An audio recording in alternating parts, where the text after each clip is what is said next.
Igisagara ca Bujumbura ni igisagara gisa nkaho umenga ni mu bugaragwa kuko aheshi ata biti bijambitse bihari, aho vyatewe naho kaba bitakurikiranwa neza uko bikwiye nkuko bigenda vyibonekeza ku mabarabara mwamwe, aho usanga hari vyatewe ntibikure kuko abantu babihonyanga mu kuhaca n'ibindi. Kuba igisagara kitambaye rero akaba ari bimwe mu bituma ibidukikije bidakingirwa neza, hataboneka n'akayaga keza uko bikwiye ndetse n'ibindi. Kuri ivyo bibazo byose umukuru w'igihugu Evariste Ndayishimiye akaba asaba abanyagisagara ko bokwijukira gutera ibiti na cane cane ivyamwa mu mpango zabo. Haburiye abarundi aho bukera tuzogira umunsi mukuru wo gutera igiti, umwe wese yumvire ko no mu rupangi we yotera n'imiburiburi ibiti vy'ivyamwa.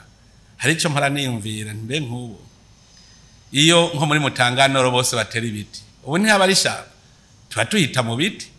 Mu Carama muravye imyaka iheze Carama yubatswe, iyo duteramwo ibiti hajya mu rupango mwese agateramwo ibiti bibiri, ubu tuba tuhabona hose hakingiye kandi nivyo.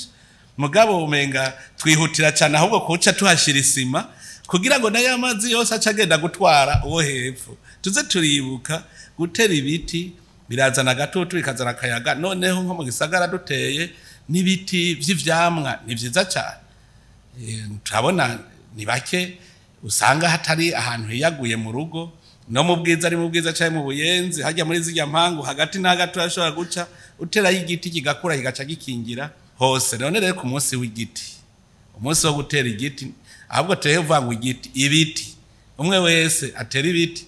Je ku mwaka nta na rimwe ntatera ibiti bishika ivyo byose nk'igihumbi, none abandi bo ni kubera iki batabitera? Dutera ibiti bibana n'ibiterwa, muzobona ingira kamaro nko mu myaka iza, aho twese tuzosanga igihugu cacu n'imvura icigwa ku gihe, ugasanga twese ntayanzara niho tuzoshobora kuyigwanya.